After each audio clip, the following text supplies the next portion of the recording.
Hey everyone, happy Friday. Today is April 10th, and you're hanging out with my community manager, the community built by, for, and managed by community managers. So if you love what you're seeing today, you have a great idea for a topic, please head over to our website at mycmgr.com, click on participate. That's how you can get a hold of Dom, Sherry, and I. So if you have ideas, if you want to be on the show, hell, if you want to write for us, just hit us up over there and play along. It's really you guys who keep us going every week. We just show up on Fridays and keep things going. So, all right, what do we have for you this week? Well, as community professionals, we learn how to connect with pretty much everyone we meet, right? But it isn't always easy. So we have topics, everything from what's core to you, to cultural differences, to generational gaps. You know, we're constantly on our toes, really looking looking for some common ground. But the good news is that we work on this core skill of connecting, and eventually it becomes so natural. We just, instead of need to remind ourselves just not to relate to every story our friends and family are trying to tell us while we're off duty, right? So really happy to have this awesome panel that we put together today. And starting with Terry, just everybody say hi and introduce yourselves. Hey, hi, I'm Terry Cogetton, and I currently don't have a job, so I don't even know what to say, but I've done community manager type work, so we'll leave it at that, and I am a baby boomer, so I'll put that out there right now. Barely a baby boomer. All right, that's me. Hey everyone, I'm Sherry Rohde, and I lead community and user experience at Rebellion Media, as well as co-produce the CMGR Hangout here with Brew and Dom. Hey guys, I am Dom, co-producer here, and apparently not featured guest every week. Just found that out, but I do that here with Brew and Sherry, as well as community manage a couple of communities with BTC Revolutions. Hey everybody, I'm David Dewald. Not a baby boomer, but a Gen Xer, just a little bit behind you there. Since we're saying, I think everybody else is Gen Y, but glad to be here. Long-time community manager.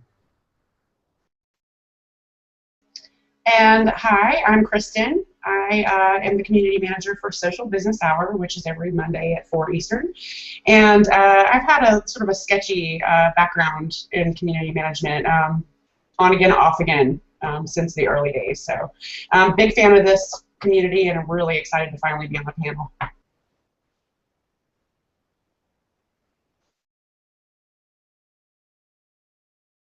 Sorry, now I'm unmuted. Hey everybody, my name's Chris. I'm a social media strategist, trainer, consultant, basically you name it. Also, co-host, not co-host. I host a podcast, YS Social. So I've been in the community management as a whole probably the last 7 years. So really excited to be here to talk a little bit about it today.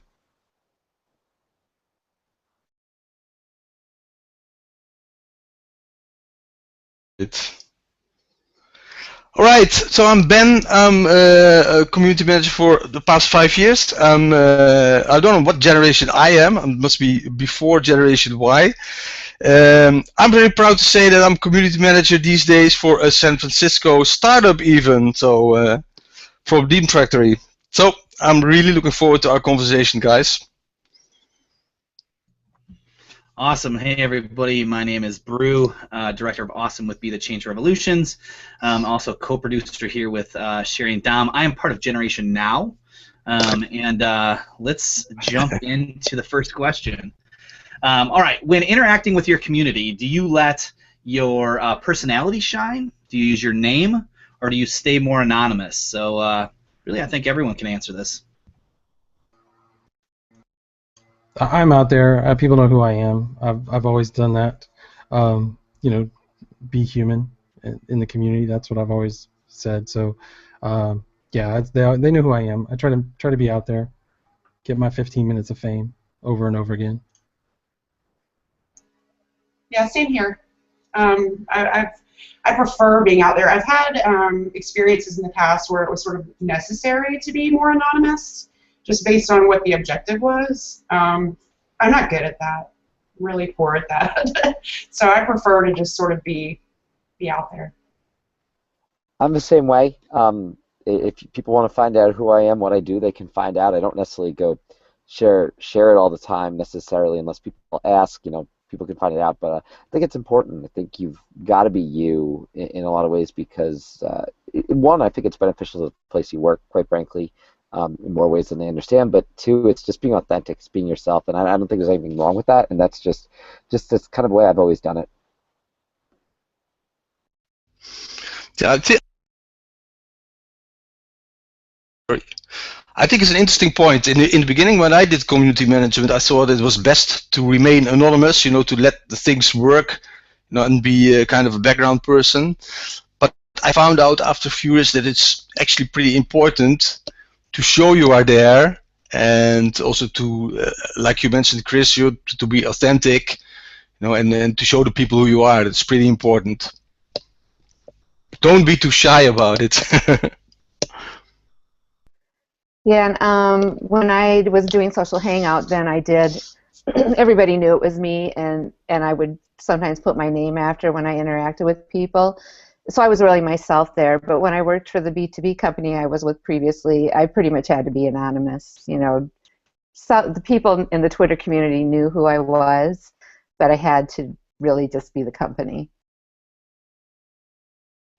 And I want to add, I think that there's an interesting debate around it of, and maybe there's company policies and people have things in place, but for me it's been beneficial because when I connect and talk to people, I'm able to now network and say, oh, I noticed you do this. Now, and they can come in and say, hey, I'm really interested in this, and maybe you can provide some feedback on it. And so doors open because of it, and those same doors give me opportunities to bring back to the workplace.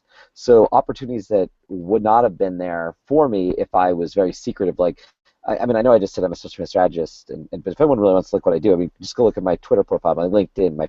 I don't hide it, I don't hide where I work and all my side projects. So, and the same goes for my boss, quite frankly. I had a conversation with my boss today, and I was talking about my podcast and things like that. So I'm very transparent, and I think the transparency goes a long way, and it makes you more valuable overall to the social media community, and again, it opens doors if you do it this way. Yeah, it's interesting. My take on it, I mean, all of the community management I've done has been anonymous because it's been for brands where it's like, hey, it's not about Brew. It's about this character that somebody built, right? And it's this voice that I have to adhere to, and it has to become method acting in a way, to get into the brand voice, brand character while you're interacting with people and dealing with either customer service issues or marketing initiatives or activations or what have you. And what's interesting is that for a while when we started, we would say, hey, it's totally cool to let some of your personality shine. And so through kind of almost like a blended voice. But what we found was that only worked in situations with brands that had a small amount of community management need, so that you could pretty much put a dedicated resource. But in any situation where we needed a staff or needed multiple people or someone needed to take a break, it just didn't happen. People totally knew when someone new was on, right? Like, wait a minute, that's not what that's not what we usually hear or whatever, right? Trying to get that voice down, and so I think I think it's awesome when I think about like Sprout, for instance, or I think about Hootsuite. I actually think of specific people that I've met over the years, and like I connect somebody with the brand, and I think so I think that there's definitely power in that.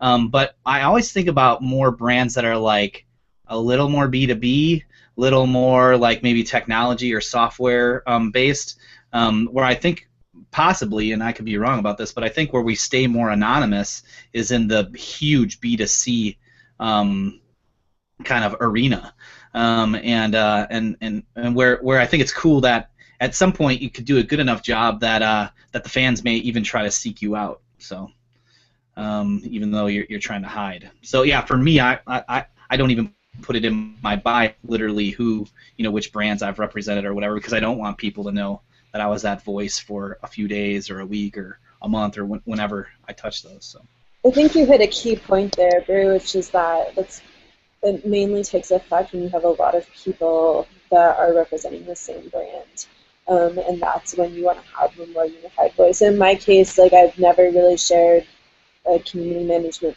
platform in a situation where we've needed to have a brand voice, a unified brand voice, and so I always just let my personality shine through, as anyone knows.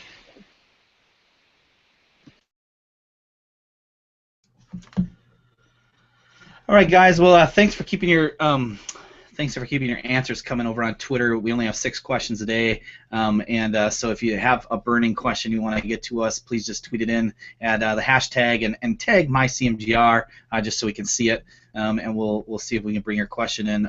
For question number 2, we have you ever managed a community based on a topic that doesn't interest you, and what helped you stay relevant? Have you always loved what you had to represent? I was working for a place where I had to represent a few brands, and honestly, I mean, I can't obviously name it. I can't name any of them, but when it came down to it, I knew nothing about probably more than half of them when I initially went in. So I was handed a kind of a brand guide for each one of these, and I had to go and respond, to people accordingly. But what I ended up having to do on the side was go try to learn about them. And actually, I was trying to learn and try to care about them. And I think that was one of the challenges. We touched on this on Community Manager Appreciation Day about, managing for a company. And it is very different when you don't have that, I think, the passion for it or the real interest. You can still get the job done, by all means, but I think you do have to take a conscious effort and try to get to know them and truly understand them. Otherwise, you're going to do a disservice to that brand. That's kind of the way I managed it, at least.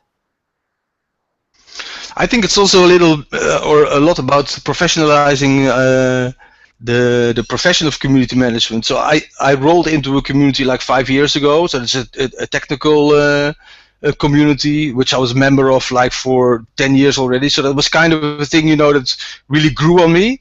And now I got into another community, which is basically also a technological community. But I really try to seek out, what services can I provide to that community. And that's I'm really it's really interesting to see that shift for me personally, and I'm also a member of the Dutch Community Manager Association, where we really try to tackle these kinds of things. So what's the kind of attitude that you have as a community manager, and how far does it really relate to the topic that you're working on? I couldn't imagine doing anything outside of technology, I must honestly admit, but you need to have a certain feeling with it. That's totally true. I've found for me, I've been involved in different communities where maybe I didn't think I could relate to it, but once I dove in, I found that actually I could. So, for example, when I was working with a crafting community, I reached back into like when I was 10, and I did do crafting stuff all the time, and like I found things that interested me, like yarn bombing and whatnot. I didn't know that was a thing, and then I would realize as I walked to work that people had yarn bombed this garbage can, which if you don't know just means they knitted like part of the garbage can. I don't why that's a thing, I can't explain to you, but apparently it is. And then when I switched more to health-based communities, I really became aware of like what people around me were going through on a regular basis. So like one of my friends, for example, has fibromyalgia, and another one is married to someone with multiple sclerosis, and these are all things that just really weren't on my radar before, but once I was working with the community and trying to kind of understand what they were going through, it actually even helped improve those friendships because they finally had someone who could understand what was going on in their lives and kind of relate to them and listen to them rather than just sitting there and being like, why do you have no energy today? So. Yeah, I think as a soundbite, as a community manager, you don't have to love the brand, but you do essentially have to love the community. But I think that's well said. I think the fact is, whether you're in love with that brand, like you said, the community can truly inspire you. If you get to know that community, it's fun to engage with them. It's fun to have those conversations. And I'd actually rather use that word conversations because I think, again, engagement can mean so many things, but conversation is very clear. It's a back and forth between one or two, three people. There's something happening there. So if you have these conversations and you're learning about them, you generally will start to care about them, which you should. I mean, we should care about our communities. So take that opportunity to do that, and you're going to be better at your job, whether you love that product or not, because you're going to really love the fact that they love the product or the service, whatever it is. You know, it's funny, Chris. I actually have on my personal calendar, I have people that I interacted with even anonymously as the brand. I have their birthdays. So like every so often I get this thing that says, oh, it's so and so's birthday, and even accounts that I don't work on anymore, I think like, oh man, I miss that person, and I might just quick jump in and or quick ping the community manager on duty and like, hey guys, don't forget to say happy birthday to this person, because yeah, I mean, even I just wanted to bring up the fact that even anonymously, I think I've built friendships through that kind of filter of the brand. At least people I consider friends, even though they don't know who I am. I guess that's weird. But they're still friends. I mean, yeah. I've had that experience too. It's a different kind of thing than when you're actually saying your name and that kind of thing. But relationships have different layers. And you can still make a meaningful impact on someone and vice versa, even if there's that little barrier there of I don't know your real name. I think. Well, I'll just say this. I've been working in higher ed, particularly, I've had conversations with students who I know were really active tweeters. I've actually gone out to lunch with a few of them and grabbed coffee to say, hey, how are things going? What's going on? And then and then I turned it into a learning opportunity to find out, hey, what do you think we're doing well? What do you think we're not doing well? How can we improve? Because quite frankly, they're the ones who are consuming the content that we're putting out. So I want to know them. I want to care about them. So going out and buying someone who I see is supporting us a cup of coffee, to me is immensely valuable, and it's personal. So I like that. That's why I do social, because I build amazing relationships. And I've told this to Kristen on many times. If I go a few days and I'm talking to her, I actually feel as though like I missed something. You talk about fear of missing out. I fear of missing out on a conversation with Kristen and my buddy Vincenzo and my buddy Jay. So all these people mean a lot to me, and I think we need to feel that way about our community. We don't have to feel that way about everybody, but we should be able to have some sort of feeling towards that community where we really, truly care, and it has to be authentic. If it's not authentic, it's not going to work.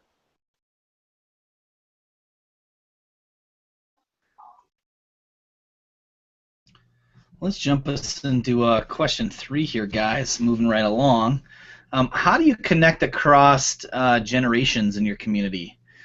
So we got, it's funny, we started out talking about what generation we were, but, you got your millennials, your Gen Xers, your boomers, etc. So how do you find ways to connect with them across the community? First, let me ask the question, how do you identify the differences? I mean, I don't even know what kind of generation I am, but I guess I'm the oldest guy around. But I find it hard to find a distinction sometimes, between, what's a younger generation or not. I think it depends a lot on what your attitude actually is. Yeah, I think that regardless of generational, what generation you're in, there's a lot of commonalities. Everybody's got something in common with somebody else. It's just a matter of figuring out what it is. And once you figure out those commonalities, then you're not talking across generations necessarily, but talking person to person.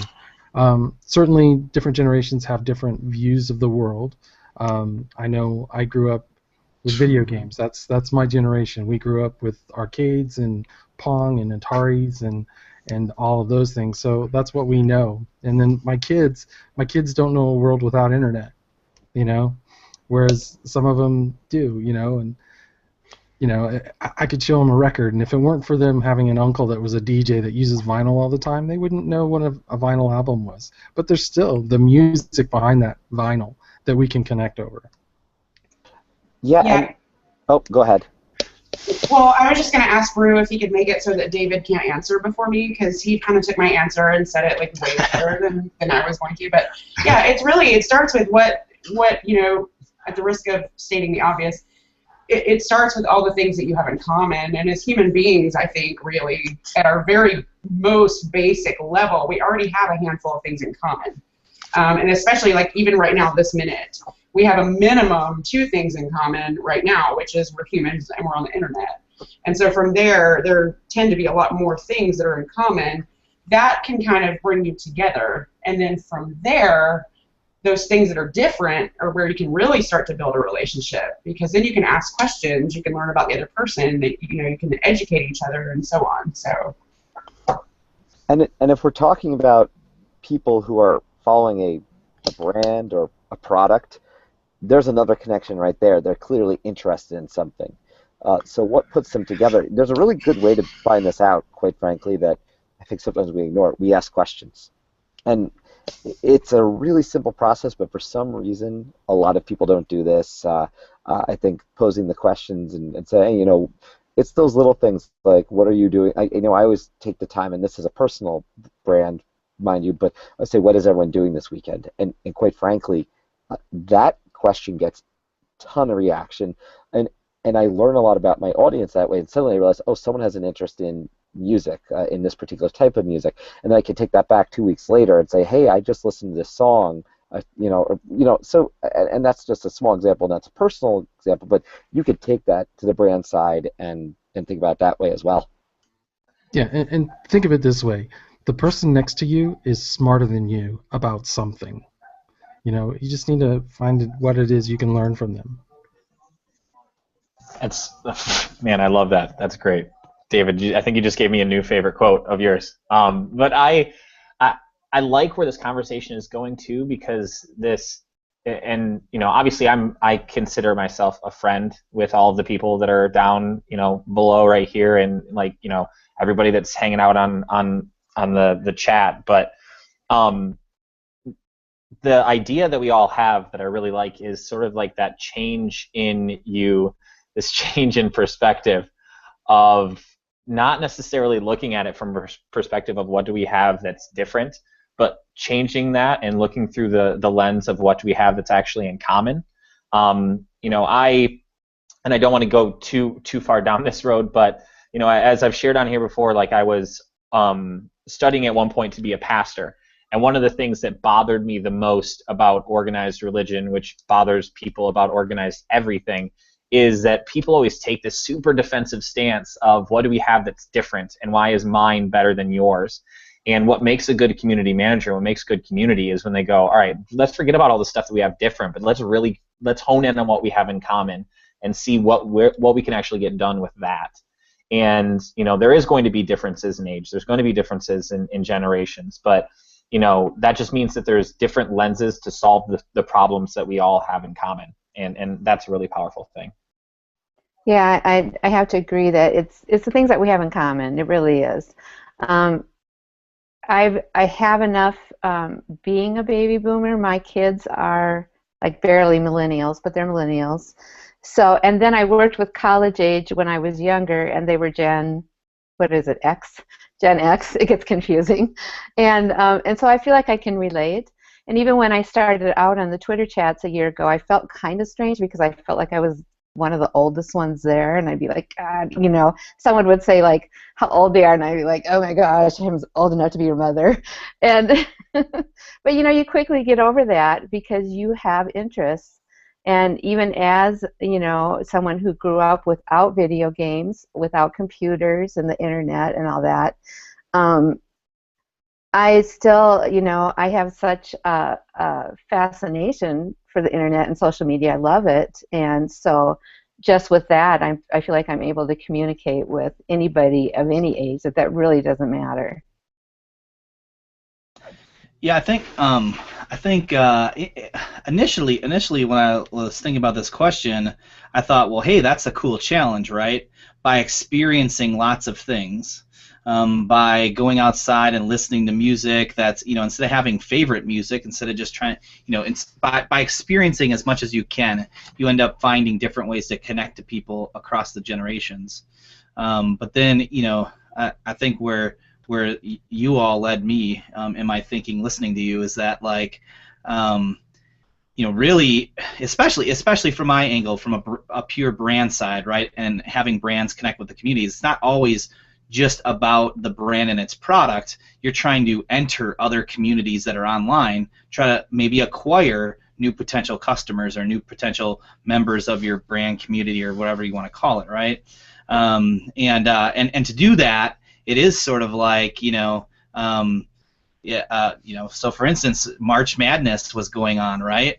Well, Dom, we called him Coach Dom at BTC because the guy knows everything about basketball and he watched it all. And so we literally had, in any types of our communities where we want to talk basketball, we had to have Dom help, just because he was telling people how the brackets worked, what this was, what that was, And often, as we look at approaching different smaller communities to find people to tap into, that's the whole thing, is finding, like, well, how do I talk their talk? How do I find those common interests, or frankly make them up, right? You don't have to be super interested, as long as you know how to talk the language. Sometimes you can enter those communities. And Dom, you were really happy you got paid to do that, right? You got paid to watch basketball. It's the most ridiculous thing. Like I can't. I feel like I'm gonna wake up and it's gonna be like, yeah, that was a dream. You didn't get paid to do that. Sometimes this job is just really freaking awesome. And I'd add too, we're in this age now. I mean, if we look at it, okay, so the people interacting with us are using, we can connect with them, follow them, and see what they're saying. And if you look, I mean, look at Twitter analytics now. They tell you what the people who are connected to you like. There's trends you can see right there. You can see the hashtags they're using. I'm a big geek, so I'll just throw it out there that when I see my feed that I discover someone likes Doctor Who, I immediately reach out to them and say, hey, you're a Doctor Who fan. That's awesome. Let's talk about Doctor Who. So, it doesn't matter if we might have two commonalities. It might be that we like coffee and Doctor Who. We may be completely different politically, religious, all those other things that maybe are very divisive, dividing. But it won't matter. We're not going to talk about that. We're going to talk about what we like. So I take that perspective of look at what they're doing, that social listening aspect, and take advantage of it. We didn't have this capability, 15 years ago to the level that we have now. So people are putting it out there. They're being public. They're sharing what they care about, and see how you can learn from that. And like I said, Twitter analytics, they continue to get better and better. I mean, that's just one analytics tool. Facebook obviously has got a ton of analytics. So look at the data and use it to your advantage is the best way to go about that.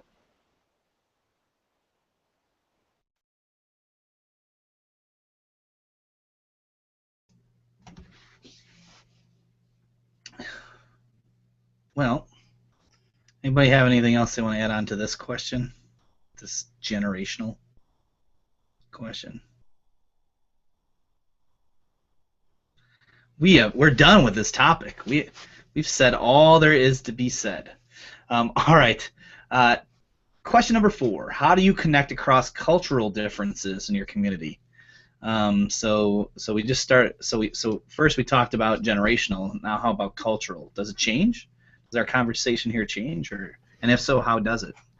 It can. I know that language issues, non-English speakers can sometimes come across differently in a community to English speakers just because they're unfamiliar with the language and the structure, and they try to join in and try to be a part of it as using the English that they know, and sometimes it doesn't communicate well.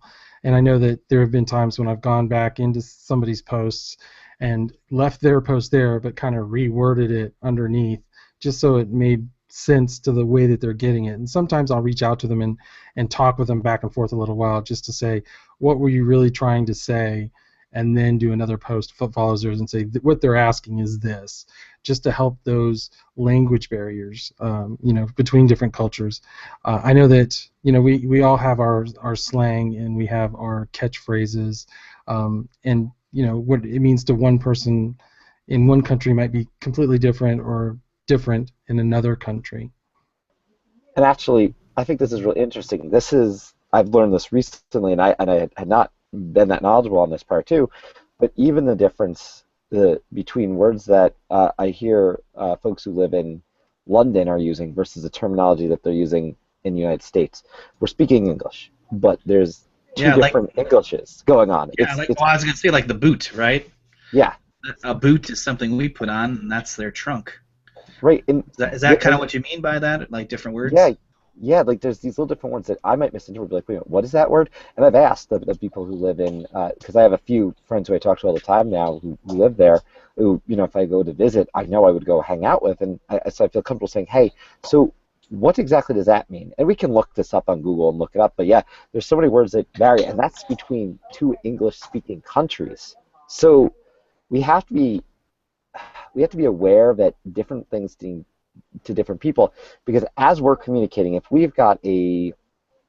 an international brand, a word might mean something completely different, and you have to be careful if you use it, because now you're going to offend someone in another country, and if you're not aware of that, well, you could be in trouble and completely eliminate, you know, the value of your product to a whole group of people. So having that knowledge of who is, you know, connected to you and what is their culture, very important, you know, especially with holidays. If you know, for example, that there's a holiday and these people aren't going to be on the internet on this particular day, it might not even be appropriate to target that specific audience. I mean, you get into a lot of these challenges there, but you got to be knowledgeable on it. I don't think you can afford to not do the research there and speak to them and gain that understanding. I think you need to be knowledgeable, but I also think, and some of the details might depend on what type of community you're working with, but specifically in a more casual community, I think asking the questions can be really good. I think simply saying, hey, you know, I'm not sure what you meant by that, or did this come across the way that, you know, I intended, really just having that conversation, even in that amount of detail, can help. Because there can be things that you actually don't know, and sometimes just the question itself sort of starts a conversation where you can learn something, or at least show that you care about those details, even if you didn't know them all. Yeah, and I think that's a good point. I think I deal with a lot of different languages, you know, of course being primarily Dutch, and I worked a lot with the German community, and they are in general a little bit ruder than the other European countries, but also with English speakers. So my experience for the past few years is to assume best intent. I mean, even in the smallest remarks. I mean, I had this with a guy from the UK. He's saying to me all the time, no worries, no worries. And then I'm kind of insulted. I want to say, I'm not worrying at all. Why do you think that? And then I was thinking, oh, no, assume best intent. It's just a saying. So, you know, there's no value attached to that. And I mean, I think in the project I was in, we had French people speaking English, Danish people speaking English, German people speaking English. That's pretty confusing at a certain point, but I would say that goes for everybody. Assume best intent is the best thing to lead yourself by, I guess. I think all those things are really great points, and I think another one is to, you know, if somebody is in your community that's obviously from another culture, make them feel comfortable. You know, I think that's an important part too. You can, you know, ask them questions. That's always great, and draw from your own background. If you have a background where you've been to another country, even for a short time, you know, you should be able to empathize with that feeling of being the person who is different from everybody else. I lived in Mexico for 15 years, and I'm tall, and the Mexicans were all, where I lived, were fairly short. So, you know, there was that difference, and I'm like really white, and they're not. And so you learn to connect in a different way, but on their ground, you know, connect with them where they are culturally. I think that's really important, and if you got some background in one of those things, then use that too. Well, I also think we can't forget about pop culture or the internet culture, right? And so, you know, I think naturally we want to go towards, well, it's this village, or it's, you know, somewhere around the world, but there is one common language that pretty much everyone has. You know, iCulture. I think, David, you just said that, but yeah, I mean, it's this culture of the internet, like knowing that when someone says, "Do you have any grapes?" that's from the Duck song, right? Or, you know, or if somebody says, "Do you ship this?" They actually don't want you to go to FedEx. They want you to know if you know, think that those two objects should have a relationship, and so, you know, and then there's like all these little isms and ways to treat people, and When someone says I'm crying, it doesn't mean they're actually crying. It means they're very happy. So I think that's kind of an interesting thought as well, because it can get confusing out there if you don't understand that culture. And it's crazy. Now, of course, we all know what the dress is, and is it blue, is it gray, whatever the hell colors it was supposed to be, because that finally hit TV and whatever. But there's so never many. Gray, Brew. I just want you to know, no one ever said it was gray. I got a black and white TV. But my point is that like that's big pop culture stuff, but there's this micro pop culture stuff that's going on that can be super powerful when tapped into, as far as attracting new brand members or new community members, depending on your communities. So. But I think that's also so great that we have communication channels like this one, because then it doesn't really matter so much what we say, but it's the way how we say it. I mean, I think that makes a lot of difference. I mean, I did a few presentations also about how we can communicate, and if you do this stuff, about the dress or stuff you say in writing, there can be a lot of misunderstanding. But being together, in a hangout like this, or personally together, even if I wouldn't exactly know what you're talking about, I would feel it, right? And the other thing I point out is, and I talk so much about this just because I think building relationships is so important. Everything at the core of it is you build a quality relationship, good things happen. The fact is, if you take interest in a culture, so I always cite the Hawaiian culture. If you go to Hawaii, they're very protected people of their land, and rightfully so. So much of it is kind of been lost, so to speak, to tourism and everything. And I've been out there, and I've actually taken time, instead of doing all these touristy things, I actually go and I try to talk to the people and learn about the culture, and I cannot tell you how much they appreciate, because 99% of tourists go there and they're doing all these different touristy things, they're having fun, whatever, but they're not taking the time to learn about the history of this beautiful place. So taking the time to do that and say, I care, I want to learn more about you, not thinking of ourselves, think of other people first, and you're ultimately going to have a better relationship, you're going to get better value out of it. And again, in this case, if we're talking about brands or companies, you're going to build people who are going to come back and say, we really like these people, they care about us. So take the time to get to know them in that way, and again, it's like Brian Fanzo says, show you care. I think that's a pretty good point. It's like Terry also said, it's building a relationship is also about asking questions to each other. Small questions, sometimes I call smiling questions. Ask a question, really with the intention of engagement, so to speak. Yeah.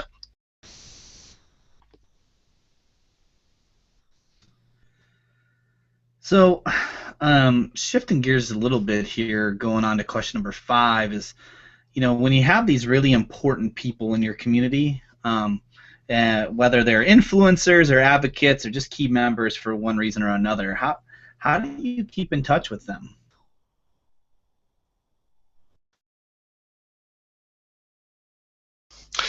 I might say something about it. I think for me personally, key people in my community would be people that kind of drive various aspects of the project. So it would also always be important, to contact these people, and in a natural way, this would happen anyway, as a community manager to stay. I think it's more the question: how do you stay in touch with people that are not key people? My answer is to stay in contact as frequently as possible with your community, especially the most active people. But and that's a big answer, but it's because it really depends on the community itself. Where is it living, and who are the participants, and that kind of thing. But that staying in contact with those people is pretty much of the utmost importance. So it should be done as frequently as possible. Not every hour, obviously, but if you can do it every day or once a week or what have you, that's what you want to be doing. And it's going to spread quickly if you're doing that, because we've got word of mouth that happens. So if you're doing what Kristen talked about, what's going to occur is people say, oh, I was really excited, got to have this conversation, or there'll be retweets or shares with anything along those lines. And other people see, here's the thing that people don't think about, especially with something like Twitter. We've got the public conversations happening. You're not the only one, you two people having a conversation are not the only ones seeing that. Other people do it. And they say, hey, it's really neat that company or brand X is talking to person Y. And people notice that. And so you're not doing it with the intent of being like, we're trying to show how awesome we are, but in return, you're going to get the concept happening. People realize, oh, this is a very engaging brand who is going to communicate with their audience and the people who support them, and that goes so far in building ambassadorship for what you're doing and what you're all about, your mission statement, your purpose.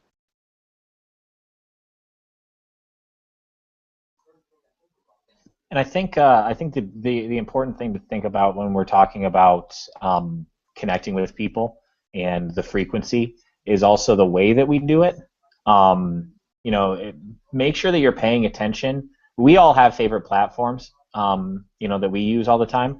Make sure you're paying attention to what the people that you're actually talking to enjoy using. If you throw them into a Twitter group DM and they hate those, they won't see it as good. They won't even see it as neutral. They'll have a negative reaction to it. Whether it's an email or a text or a tweet or something on Facebook, make sure that you're paying attention to how those people like to communicate in the channel, and you're talking to them that way, because you could go into it with literally the best intentions, and it could end up hurting you more than helping you.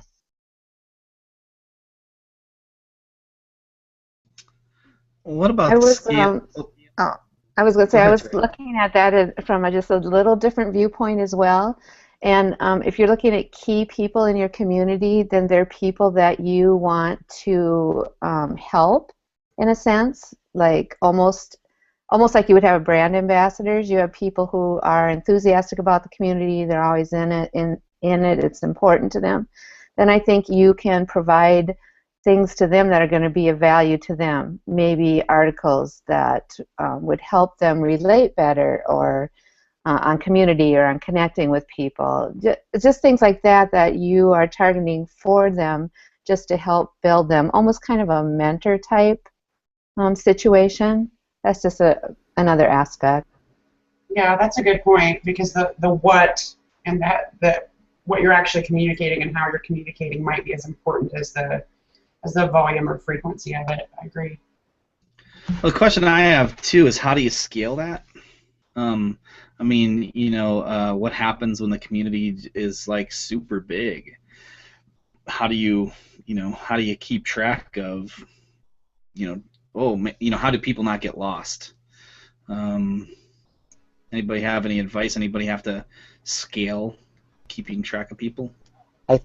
One thing I think is really efficient is, and it's not the perfect answer, but I think using things like Twitter lists. So even if you're not following everyone or whatever, depending on your philosophy, but to show Twitter lists of, whether it's a Twitter list that says people who we love, or whatever that's going to be, but it could be private Twitter lists too, of people that you want to go back and engage with on a regular basis, and you can easily go in there, pop into that Twitter list and say, okay, here's what people are doing, let's go engage with their content, because now you're entering, they've shown support to you, and you're going to go show support to them on something they're doing. And you could do that. Twitter list is easy enough to do. Twitter could fix that system, message to you, Twitter.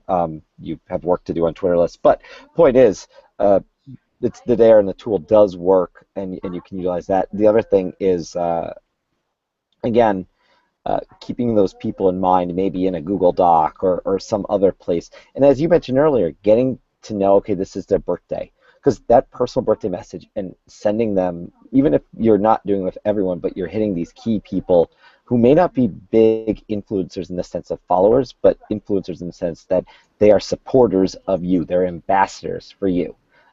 And if you do that, it goes a long way, even if you're not doing it on a large scale for everyone. People realize, okay, they clearly give a damn. And that, that's huge. Yeah, and I think, right after I said it, I thought, well, hopefully if you're growing a community that large, you got some damn budget. You could look into something like, even like a social CRM, or some tools and process to put in place, because I think unless you're gonna do it all human, and have a really, really huge group of people that are constantly online, which still, even with that, you need some, it's not like you can divide the community up, so you still need some sort of systems in place to just be the brain and keep track of, like, hey, what should we know about this person versus what do I know about this person. At the risk of being controversial or Go for wrong, or just flat out wrong, because that happens, I do that.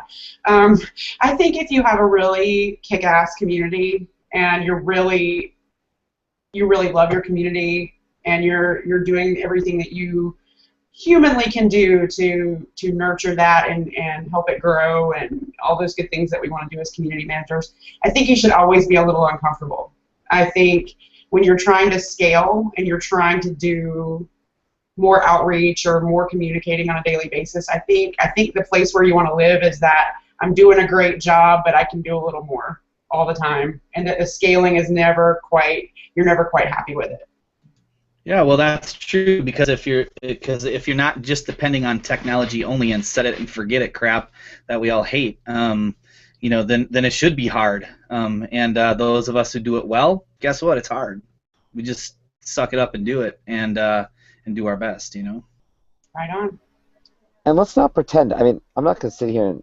I mean, if you look at, I always cite Ted Rubin for this, because when you talk about scale, Ted's obviously got so many connections. I mean, if you look at all his accounts, he's got 750 of a billion people who he can reach at any given time. But Ted is still extremely personal. He still connects. He still talks to people. If Ted can do this, I truly, and he's one individual, but if Ted can do this kind of thing, I really think it's just about putting in the time and the effort in. There's people, you look at the people out there, the Ted Rubins, the Guy Kawasaki's, all these people are doing it, and they're very busy. And I say cut the word busy out of it, and just focus on your audience and do what's best for them, and never feel you're always going to feel like you can't reach everybody, and that's okay. You can't go and say thanks to every person who connects to you. You're going to miss people, but people are going to be able to tell that you are, like I say, authentically trying to build relationships and connect to them. They're going to know. They're going to be able to tell. It's going to be very obvious as long as you really are doing that. So I mean, just do your best, but you're never going to feel 100% comfortable. Kristen is spot on there. And I think the other thing too, it's setting expectations in this. Like, scalability is hard. If you're the one community manager, and we go back and forth talking about brands. Obviously, if it's a big brand that has like 500,000 Twitter followers, you're not going to be just the only one, or at least I hope that you're not, because I work on an account like that, and it's insane. There's like 6 of us, and we're still going crazy. But when you have that sort of a thing, it's setting the expectation of what the community is going to get from you, and that's where I've been turned off. I love Gary Vee, and I've been following him for a very long time. And it was a lot easier to access him at the very beginning than it is now. Like, I used to have AOL Instant Messenger chats with this dude at like 2 o'clock in the morning. There's no way in hell that's going to happen now. And I know that there's times when people like that grow and you're working with them, and if you are as a community member, you do get a little bummed if the scalability falls off there, because you're used to having that sort of a thing.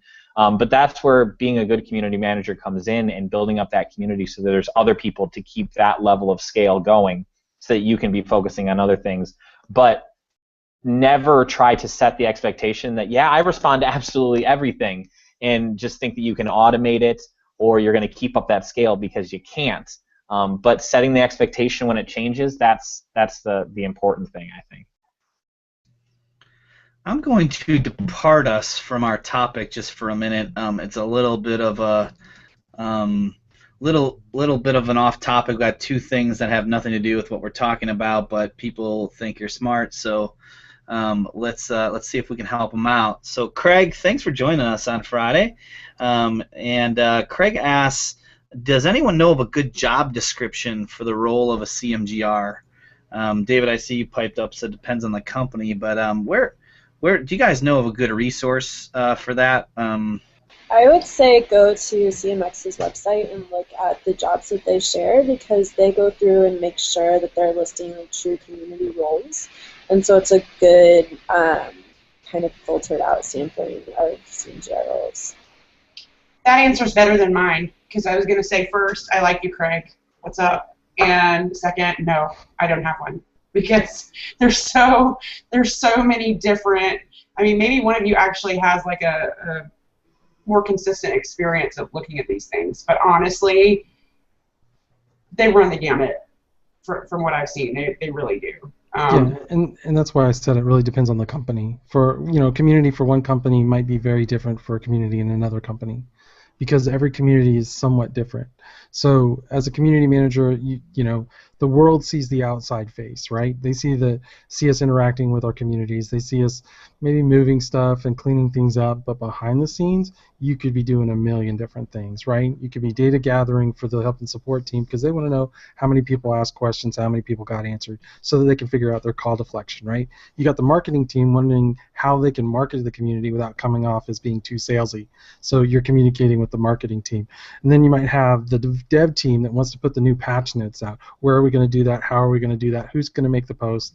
You have the exec team saying, we should blog more. How do we blog in our community? What should we say? So, I mean, the front side, looking in, community management looks like a cake of a job, right? You just get to hang out and talk to people all day long. But behind the scenes, you're juggling so many balls, and there's so much up in the air at any given moment that, all of us, every community manager I've ever talked to has some way of organizing everything that works for them.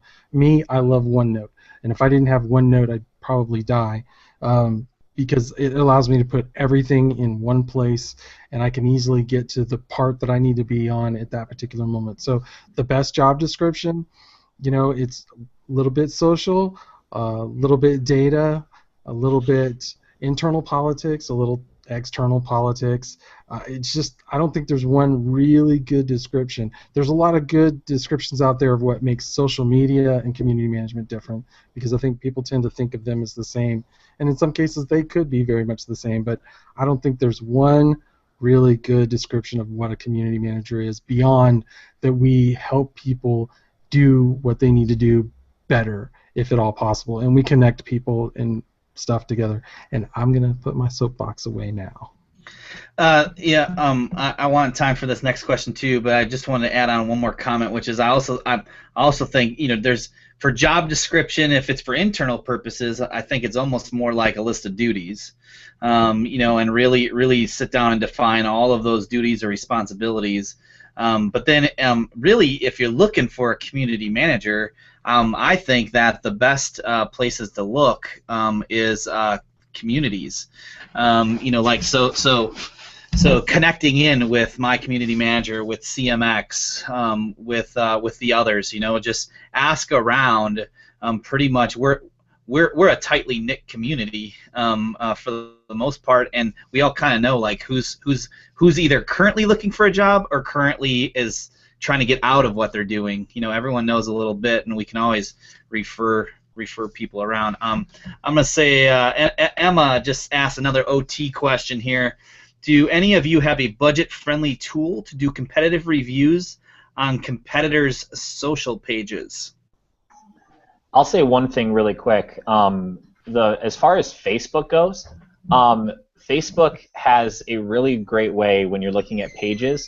If you're looking at the analytics on there, to check and see what you could set your competitors' pages, and you'll be able to see exactly what what their growth has been over the week. And it actually is a really great tool that I don't know if everybody knows about, but it's really fun. So you might want to check it out. And also some of those low price social listening tools. Just put yourself in the shoes of the competitors and set them up as if you had to listen for their brands, and you should be able to get some metrics there. The other thing that you can do, certainly you can. There's the manual means, which is more work, but you take a Hootsuite or something like that, and you've got a column set up tracking kind of the same hashtags that they would be looking, and see kind of how much traffic they're getting. But I got to throw also the love out to what, at least in my opinion, does a pretty good job for a good budget, and I've used it, which is with Sprout, because in particular they've got a lot of they've got the comparison, at least for the follower count. Not as much of the content, but it does show you, hey, there was a spike here. Did they do something good that day? And then you can go back and look at their content on that day and see what performed, which I think is a really useful way to go about it. There's a semi-manual there. You got to go in and look at it, but that's a really fantastic part of it.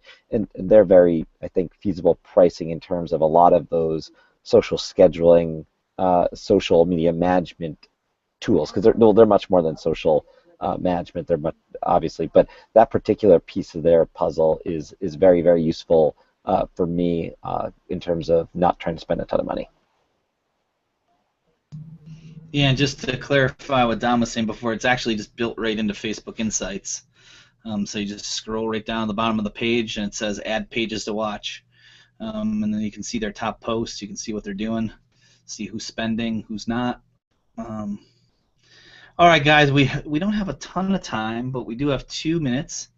And so does anyone have a really, really good tip about helping community members connect with each other? So does somebody feel really good about this question? They want to sort of take us home.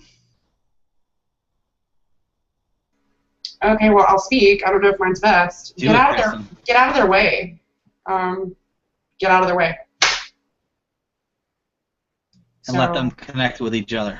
Yeah, I mean, if you're already providing a good sort of launching pad for the community, and people are interested and they're actually active in the community, then you're going to see them connecting with each other on their own. There are a lot of other really good tips, but I think that's one important one to remember, is if they're bypassing you and going to each other, then good, great.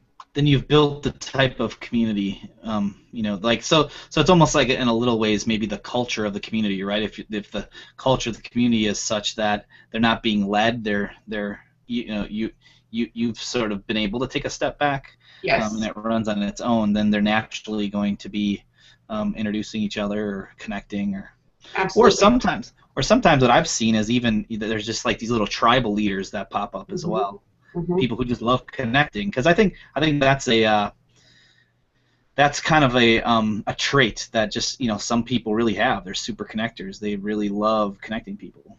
Yeah, and I mean, I think as long as it's all positive and it's all there's nothing negative going on, it's positive, people wanting to get to know each other around that common interest, then what's not to love, right?